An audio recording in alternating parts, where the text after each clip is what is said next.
Let me tell you something that might surprise you. Most people can lose weight. That's not the hard part. The hard part? Keeping it off.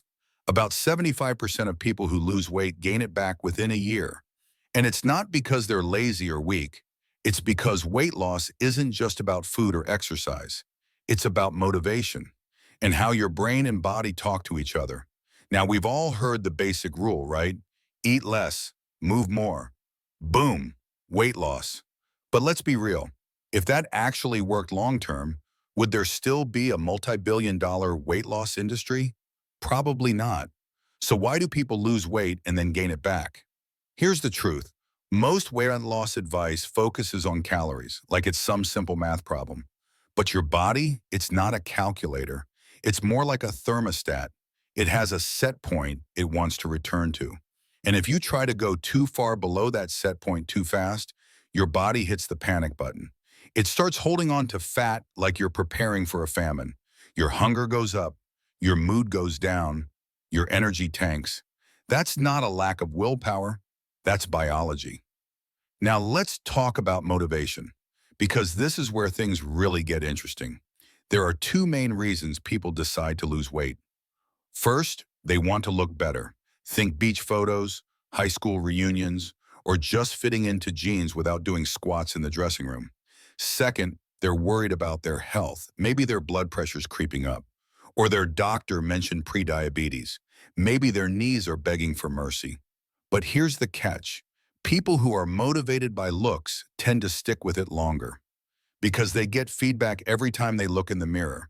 Health-motivated folks often lose weight, feel better, and then stop because the pain is gone.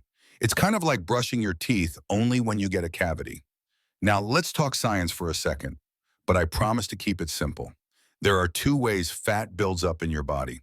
In kids, fat cells actually multiply. That's called hyperplastic obesity. In adults, the number of fat cells stays the same, but they get bigger. That's hypertrophic obesity. The second one is easier to shrink, so that's good news. Also, fat isn't just sitting there doing nothing. It actually produces a hormone called leptin. Leptin tells your brain, hey, we've got enough energy. You can stop eating now. But when you lose fat, leptin levels drop. So your brain says, we're starving, eat more. And if you've ever felt hangry on a diet, that's why. Now here's the kicker.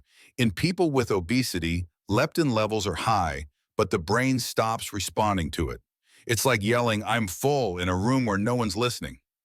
That's called leptin resistance, and it makes things way harder than they need to be. So what can you do about it? First, know your why. If you're not really sure why you want to lose weight, you'll quit when it gets tough. But if your reason is strong, like feeling confident again, playing with your kids without getting winded, or avoiding the medication, then you've got fuel to keep going. Second, don't skip the checkup. Sometimes hormones like thyroid, cortisol, or prolactin can mess with your weight. So before blaming yourself, get tested. Third, set a realistic goal. 1 to 2 pounds a week is normal. Anything faster is usually water weight or muscle loss, not fat. And losing muscle? That's a big no-no. Muscle is your body's calorie-burning engine. If you starve yourself and don't move, your body will burn muscle first. It's like using the furniture for firewood instead of the pile of logs sitting outside. Makes no sense, right? So you want a plan that burns fat, saves muscle, and keeps your energy up. That means balanced meals, protein, and regular movement. Cardio is great, walking, biking, swimming, but don't skip strength training. Muscles matter. Now, what about meds? Sometimes they help.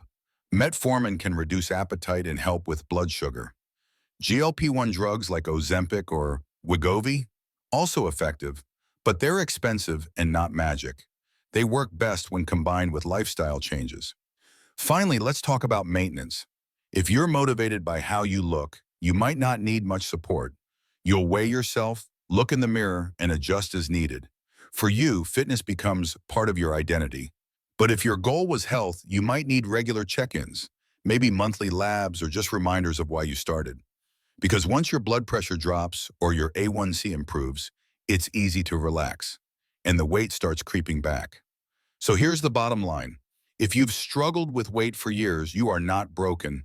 You are not weak. You've just been given the wrong tools.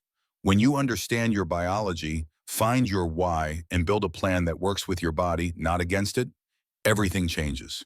You don't need more willpower. You need a better strategy. And now you've got one.